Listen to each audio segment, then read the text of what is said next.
5 stories of people who have claimed to travel in time. Do you believe in time? I'm a skeptic myself, but if these people's stories about time travel are to be believed, then I am apparently wrong. 1. The Mobilize Jourdan Incident. In 1901, 2 English women, Anne Mobley and Eleanor Jourdan, took a vacation to France. While they were there, they visited the Palace of Versailles. While they were there, they claimed they saw some odd occurrences. They said they spotted people wearing anachronistic clothing, heard mysterious voices, and saw buildings and other structures that were no longer present, and, indeed, hadn't existed since the late 1700s. Finally, they said, they caught sight of Marie Antoinette herself, drawing in a sketchbook.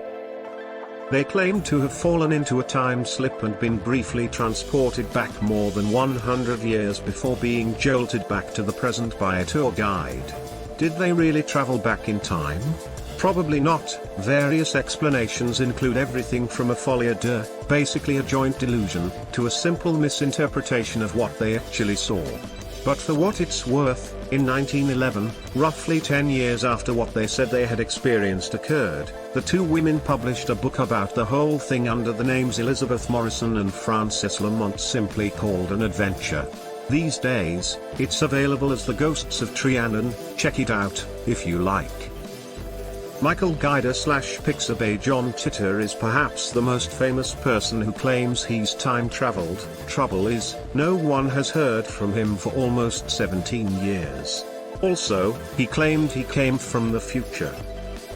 Michael Guider/Pixabay John Titor is perhaps the most famous person who claims he's time traveled. Trouble is, no one has heard from him for almost 17 years. Also, he claimed he came from the future. In a thread begun in the fall of 2000 about time travel paradoxes on the online forum The Time Travel Institute, now known as Curious Cosmos, a user responded to a comment about how a time machine could theoretically be built. Over the course of many messages spanning from that first thread all the way through the early spring of 2001, the user, who became known as John Titor, told his story.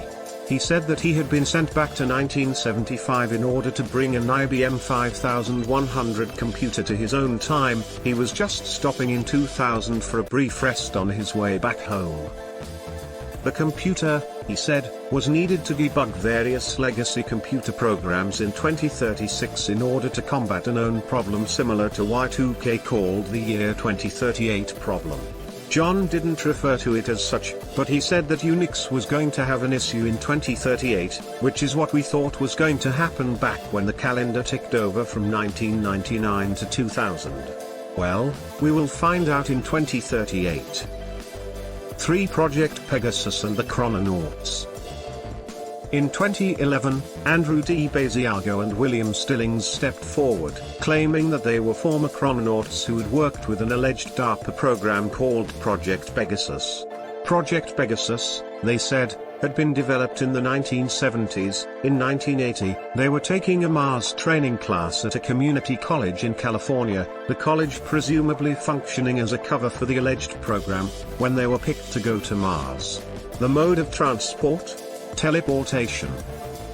It gets better, too.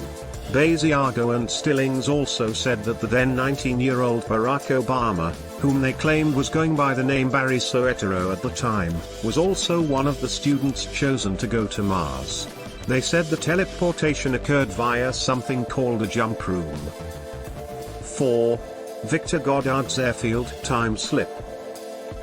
Like Anne Mobley and Eleanor Jourdan, Senior Royal Air Force Commander Sir Robert Victor Goddard, widely known as Victor Goddard, claimed to have experienced a time slip.